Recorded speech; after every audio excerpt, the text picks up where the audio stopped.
want to dedicate this talk to Robin Williams, who gave us so much laughter, so much hope, so much joy in the face of, and meaningful comedy, meaningful comedy, which is badly needed today. And we're going to struggle to get to hope, I think, in this discussion, but I trust we will get there. In the liturgy, the traditional liturgy, the Musaf of Rosh Hashanah, after each sounding of the shofar, we recite Hayom Harad Olam. Today is the birthday of the world. At least that's the translation we find in most Sidurim. It sounds like a celebration. In America, we know how to celebrate birthdays, right? I was just on Sunday at a funeral, a reception after a funeral, and next door there was an Armenian celebration of a birthday of a 1-year-old. That was like a bar mitzvah. All the mothers in particular. And children are encouraged to celebrate the birthdays. And of course, as we get older, we're celebrating how grateful for how far we've come. But it doesn't appear that the rabbis had the same notion of a birthday. It goes on to say, today all creatures of the world stand in judgment, whether as children or as servants. If as children, be merciful with us like the mercy of a father to children. And if as servants, our eyes depend on you until you grace us and release our verdict like light, awesome and holy one. It's a very serious approach. So, on the one hand, we've got a disjunction between what we usually think of as birthday and what the rabbis must have been thinking. But it really goes deeper. Because the source of the phrase, Harat Olam, is in a completely different context. It actually doesn't mean birthday. That would be Leda. Right? It's actually pregnancy. Jeremiah is the source of the phrase. Jeremiah says in chapter 20, verse 17, Vathili imi kivri, v'rachma harat olam. Let my mother be my grave, and her womb be pregnant eternally. Olam translated eternally, rather than world. This verse comes at a time in Jeremiah's prophetic career when he has just been beaten and put in the stocks by the chief officer of the temple, who's the son of the high priest. I didn't think I was going to be talking about priests and prophets. Talking about the same thing that Rabbi Tucker was, but there it is. And when he gets out, he expresses a great complaint to God. He cannot stand the constant mockery of the people and denouncements even by his friends. If you think the prophet is somebody who goes around not caring what anybody thinks, that's not Jeremiah. He's devastated by having been denounced. But at the same time, he can't not prophesy. If he tries to hold it in himself, he says, there's a fire in my bones. It wearies him to try to keep his voice back. It's so intense. He still praises God on the one hand, but at the same time curses the day he was born. More than that, Jeremiah, who, as we know, is the master of the excruciating detail, says, cursed be the man who came out and told my father, good news, you have a baby boy. He should have killed me in the womb, keeping his mother eternally pregnant, which is where our verse comes from. Now, it's a difficult one. The birthday of the world has now turned to an image of a stillborn child, a murdered child, so that everything is stopped.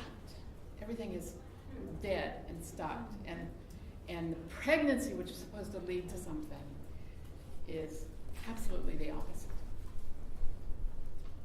One of our contemporary neo-Hasidic interpreters turns this around as a phrase in the liturgy, as sometimes the mystics do, reading Harat Hayom as pregnant with eternity,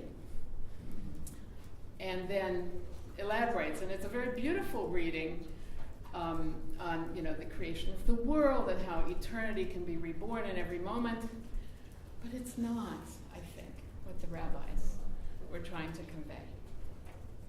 And that's why the appeal to judgment, to all creatures of the world stand in judgment, comes right afterwards. Midrashic tradition teaches us that also that Rosh Hashanah, though even if we do understand it as birthday, doesn't refer to the creation of the world. It doesn't refer to the grand display of fireworks from the Big Bang, or the great evolution of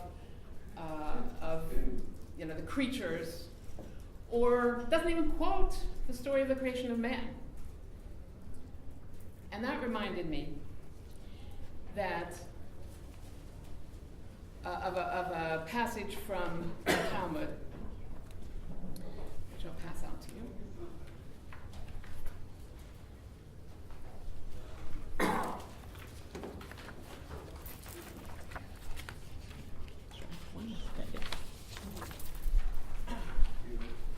In Eruvin 13b.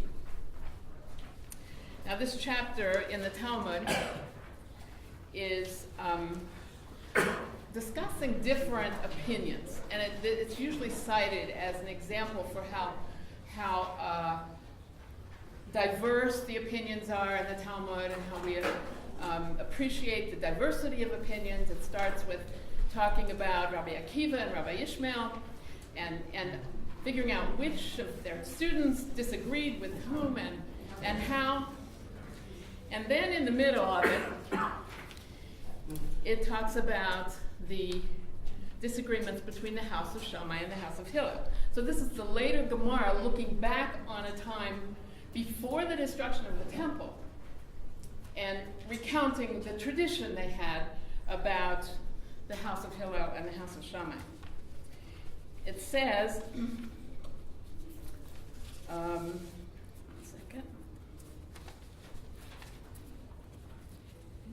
And it's also talking about how sharp the various rabbis are, and Rabbi Meir, and how precise and how no one could argue with him. But then it says, Beis Hillel and Beis Shammai argued for 3 years. Each said the halacha follows us. And then they discuss there are 49 reasons for this, and for something being tahar, and 49 reasons for something being tameh, and so forth. And then it says, the quote that you have, our rabbis taught for 2.5 years, they argued, the house of Shammai and the house of Hillel. One side said, it's better for man not to have been created than to have been created. And the other side said, would be better for man to have been created than not to be created. They voted and concluded, it's better for man not to have been created than as he was created. Sounds like a typical thing, but then you have to think about it. Really? For 2.5 years they discussed this? How many people in rabbinical school had a shiur for 2.5 years on human nature, right? On whether it was good or bad. Maybe they would just had an hour a day of this, but still, it was regarded as a very serious thing. We think of the rabbis as doing all the details of halacha, but if 2.5 years out of this 3 that the two houses were arguing, there was also a debate going on about this. That puts a little different perspective on it. So when I think about Rosh Hashanah is the commemoration of the creation of man on the 6th day, which is what we're told, of Adam, not the creation of the whole world. That here they're arguing, should that have happened at all? And what would they have been saying? What would each side have been saying? assume that Shammai might have been on a certain side and Beis Hillel on the other side, though it doesn't say specifically here. But that's the question I want to pose to you today.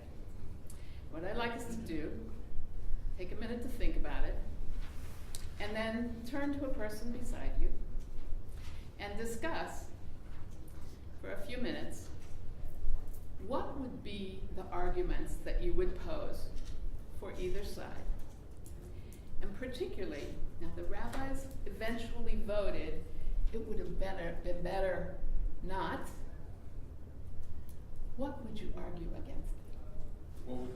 What would you argue against that? How could you have persuaded the majority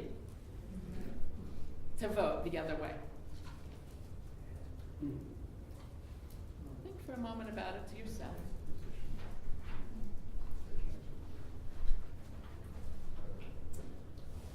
We might think also, just while you're thinking, the rabbis had a perspective from their point of view, from the creation of man to Abraham. The mystics later said the time from the creation of man to Abraham was chaos. And then from Abraham, the next 2,000 years, which is about up to the time that the rabbis were talking about, was a time of the prophets. And at this time, at the time of Hillel and Shammai, there had been a destruction and a return, and not yet another destruction, though when the Gemara is reporting it, now there had already been a destruction. But it's also not clear that they're just talking about the Jewish people. They're talking about Adam. We have another 1,700 years or so, 1,900 years. What would you say today? So let's take a couple minutes and apart, 2 or 3 of you together. It doesn't have to be just 2.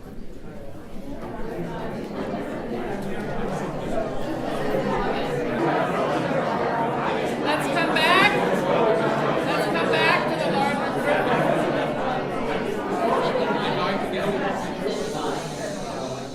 You guys sound like a real base midrash. That's great. The roar of Torah study. All right, so let's hear from some of you. What were the 2 sides you came up with, and did you find an argument that would have convinced the rabbis, the majority, to have voted for the creation of humanity? Yes? We sort of think that the majority voting could have been sort of a tongue-in-cheek sort of wake-up call to people saying, if this is how we're going to act, if this is the way we're going to treat each other, then it is better if humanity hadn't been created. And so we sort of think that the rabbis voted for that sort of, with its ironic meaning instead of necessarily its shots. Okay, all right, great, yes? I don't feel I have enough data to answer the question because I would answer it differently if I knew whether or not there's intelligent life elsewhere in the universe. If there's plenty of intelligent life out there in the universe where people are less evil, then it's one thing. If we're the only intelligent life in the universe, it's another.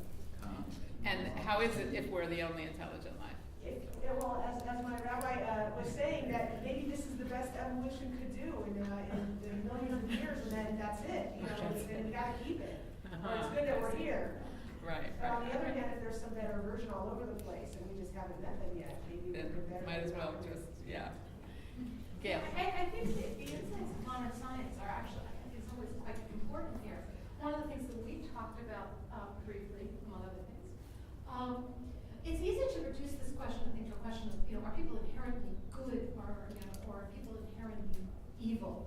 And yet, I think one of the things we're discovering as, sort of our advance in cognitive science, among other things, for example, is that people are inherently perhaps limited. We're not evil, but we have trouble thinking about certain kinds of problems. It's much more easy to think about, I want to go get a drink, and so I'm going to go grab one of the plastic cups on the table and pour myself a glass of water, than to think about, and 10 years from now, and 20 years from now, and 100 years from now, that plastic will still exist and will probably be floating around in our ocean somewhere. We have trouble thinking about that, and it's not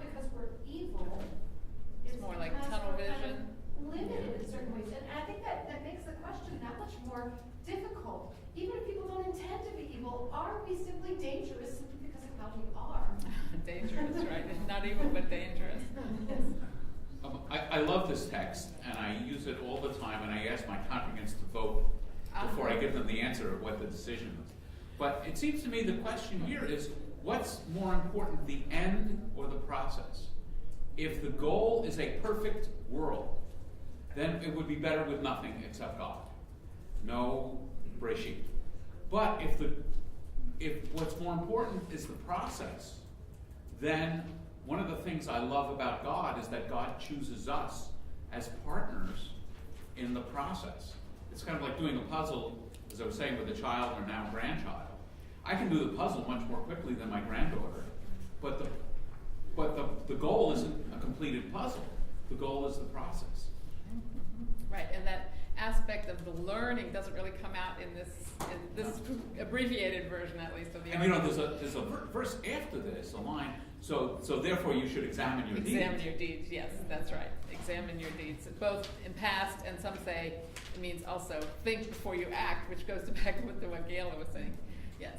We, amongst other things, discussed the idea that, all right, so God basically made a mistake by creating mankind. So if you look at American law, then there's like a class action suit of people against God. So what's our compensation? You know, if God made a mistake by creating us, we should be compensated.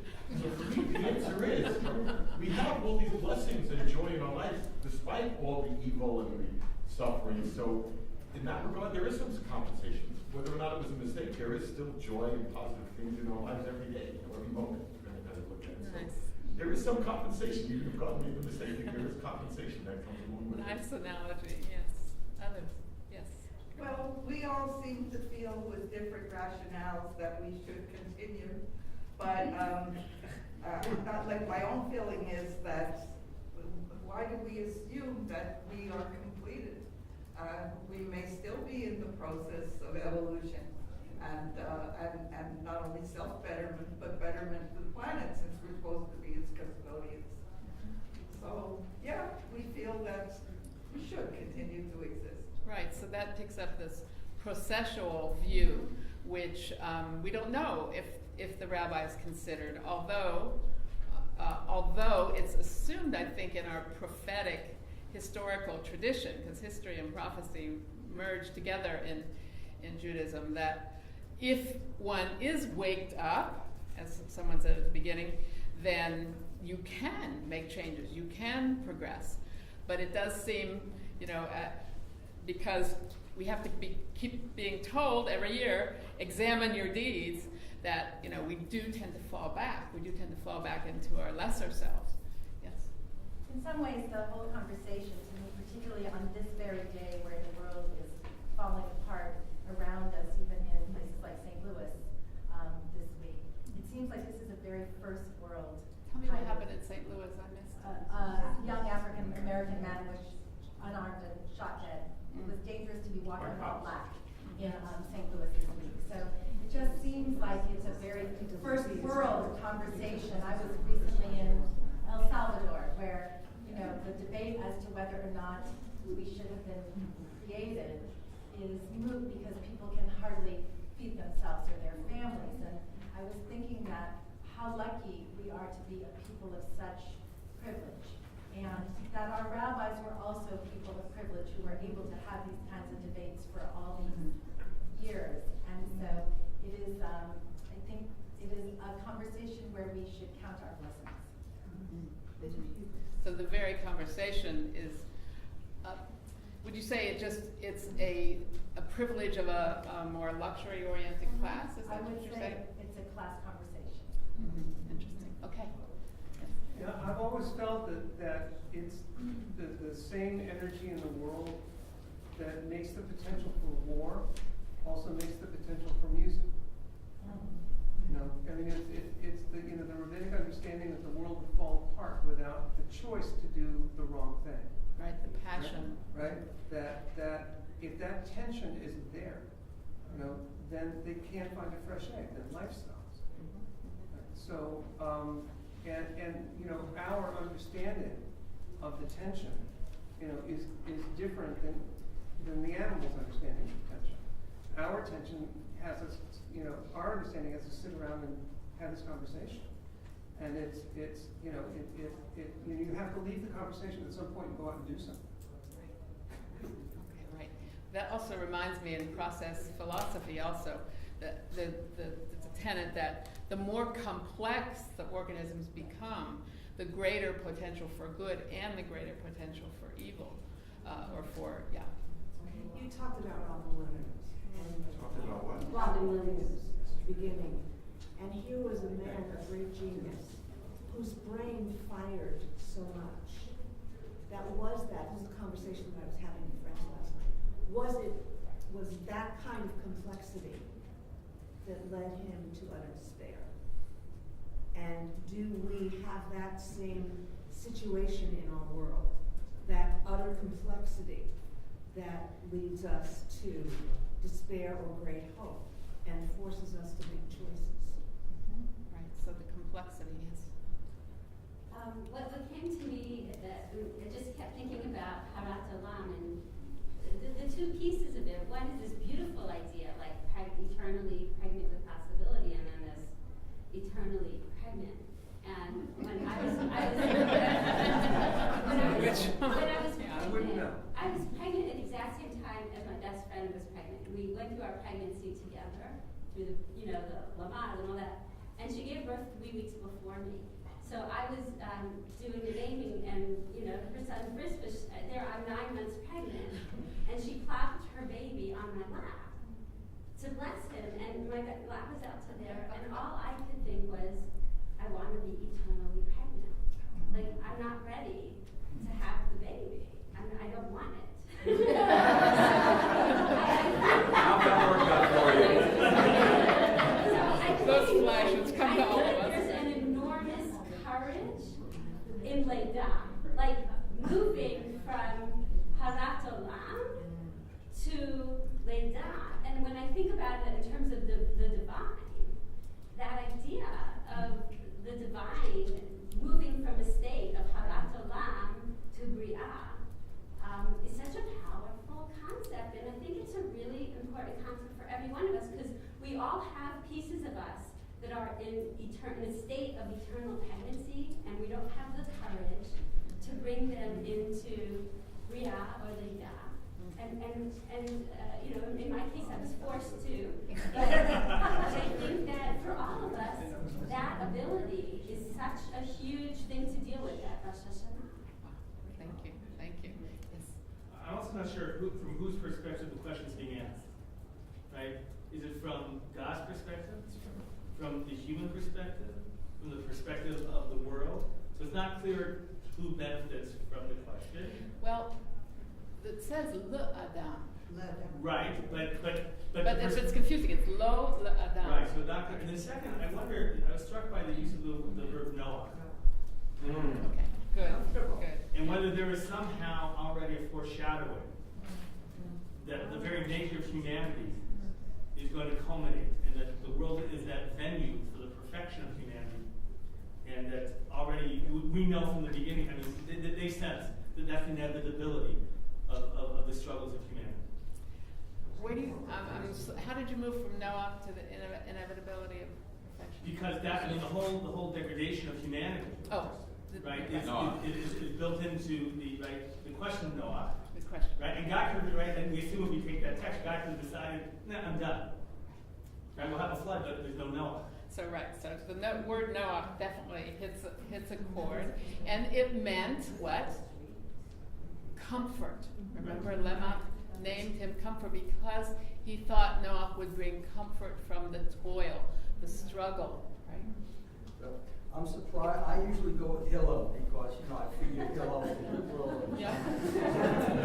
So I'm surprised the majority didn't go with Hillel because I would have gone with Hillel. But then I Do we know? We don't really know Hillel and Shammai, but by order.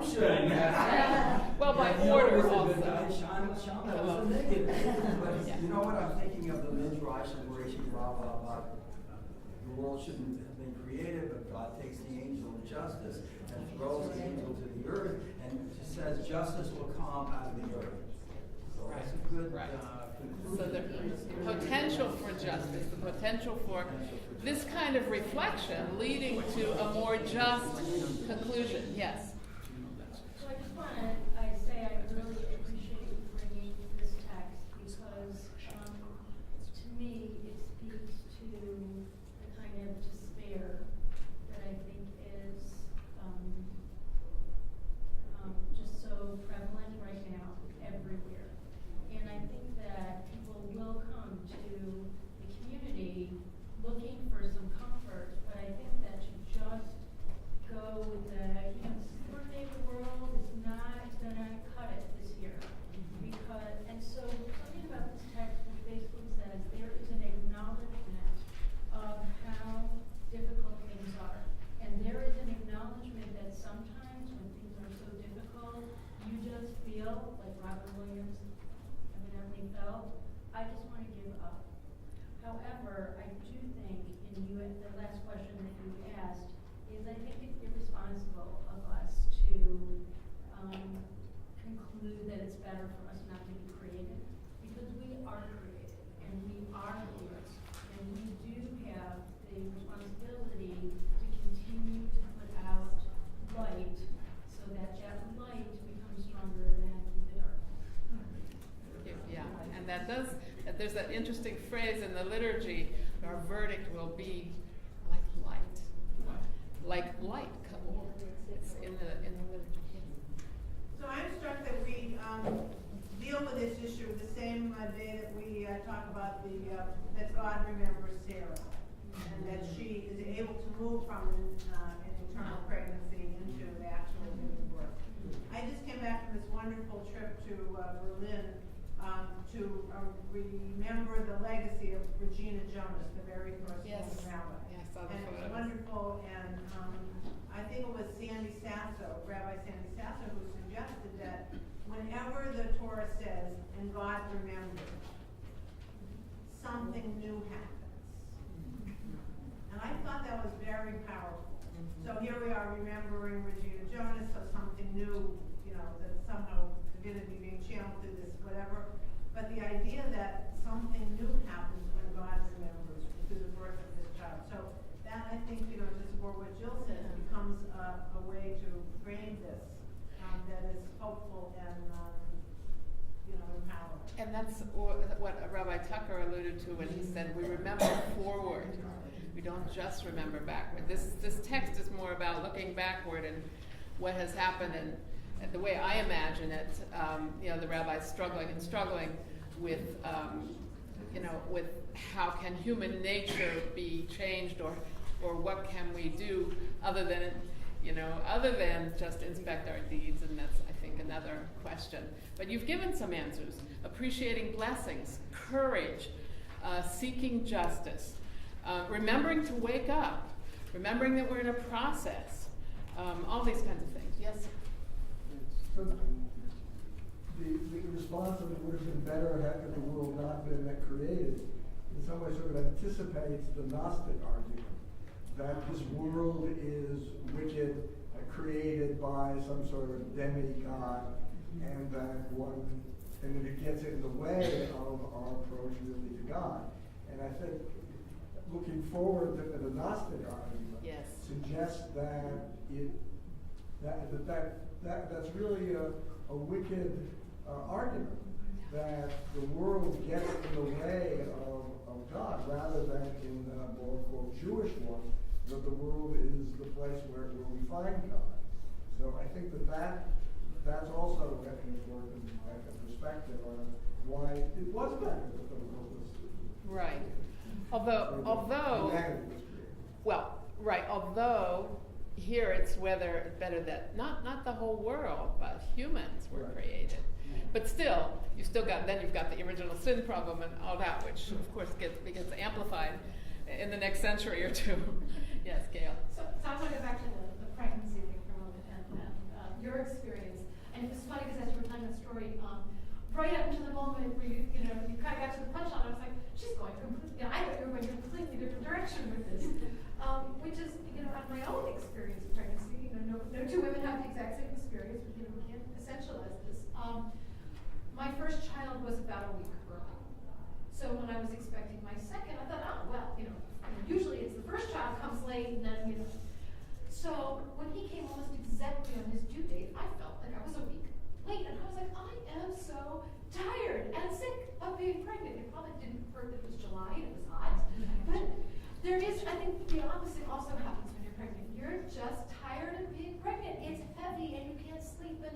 you're ready for the next thing to happen. And there's something there maybe to be thinking about.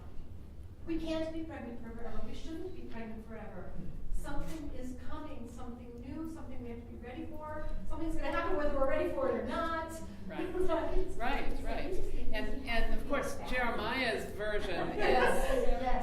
So yes, back to the prophet. That's a great point. You have to feel bad enough. You have to feel sick and tired enough of that. Then you want it out, but it's like, Can you repeat the point, please? You Nobody have to can hear feel us. bad you enough have to feel bad enough. to let it out. To let it out. I mean, Jeremiah's figure, his allegory is, of course, it's dead. It's stopped. But he is the prophet, as a number of the prophets who dramatized in order to make the point. Yes. I was really struck by the idea they counted up and they concluded. And I was wondering what it looks like to do humanity's literal cheshbon nefesh, and how you're measuring this out. Does one more equal 3 pieces of literature or something? And I really want to see the transcript. Because if you're thinking of the Abraham story where a minion can save an entire city, what's the ratio of good things to bad things that eventually led them to conclude that even though we have a tradition that says 90% bad can still kind of be saved, somehow the numbers didn't match up still. Right. Yeah. It's okay. So I just want to finish with one thing.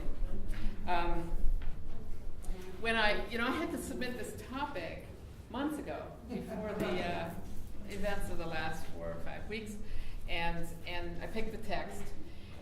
And then, as I was Googling to see what interesting things might come up about this Talmudic text, I came across this, which I'd like to share. It's from a blog at Tradition. The blog is no longer active, and it's by Yaakov Nagain. I don't know any more about him than that. And it was written in 2010. And it's called 7 Years to the Terror Attack in Yeshivat Otniel. In Yeshivat Otniel. During the course of the Shabbos meal of Parshas Shemot 5763 in the Chesder Yeshiva of Otniel, while the students sang and danced Hodu Ladonai Ki Tov Ki Li'olam Chasdo, terrorists entered the kitchen and murdered the 4 boys who were preparing the next course: Noam Apter, Yehuda Bamberger, Gabriel Hoter, Zvika Zeman. It's hard to imagine a more glaring instance of conflict between song and reality. Yet, to my great surprise, at the memorial ceremony, the bereaved fathers stood up and through the tears danced and sang Hodu Ladonai Ki Tov. What's the meaning of thanking God for the good from the midst of so much suffering? And then he quotes our text, the Talmudic text. The conclusion of the Talmud constitutes, to say the least, a pessimistic view of life. However, the Mei Shaloach, Rabbi Mordechai Yosef of Izbicha, that's the Izbicha Rebbe, notes that the Talmud did not say, and back to your point, Tov lo la'adam, shelo nivra, it's good, but rather Noah. Although the place from which we have come and to which we will ultimately return is Noah, easy, convenient, comfortable, not a synonym for good anywhere that I could find. Yet, it's clearly good that we have come into the world, says the Izbicha. This distinction underscores a fundamental perspective on existence. We live not for the Noah, but for the Tov. Throughout each and every day we make decisions. Sometimes we're conscious of them. Generally we're unaware we've come to a crossroads and have chosen to help, to take responsibility, to change. Our daily choices generally don't center around doing good or evil, but rather between good and comfortable. The recognition that the purpose of life is the good and not the Noah will help us make the right decisions. In other words, It isn't more comfortable that human beings were created. A whole struggle between good and evil arose. 2 years after the terrorist attack, I stood over the grave of Noam Apter in Shiloh and realized for the first time that this distinction, the doctrine of Hatov v'Hanoach, that is the distinction between Tov and Noach, is the story of Noah. When the terrorists opened fire, the doors from the kitchen to the dining room were suddenly closed and locked. This delayed the terrorists from bursting into the dining room where the other students were dancing and gave the students time to take cover, and they were Chesder, they were army people, to take cover and begin to return fire. Noam's body was found next to the doors. His final choice was to lock the doors and save his friends. Wow. Sometimes all we can do is shut the doors. And sometimes we can, like Robin Williams, bring laughter and joy. And many times we're not either north or east, but we're going in between. But the trajectory is toward the good, not the no. Exactly.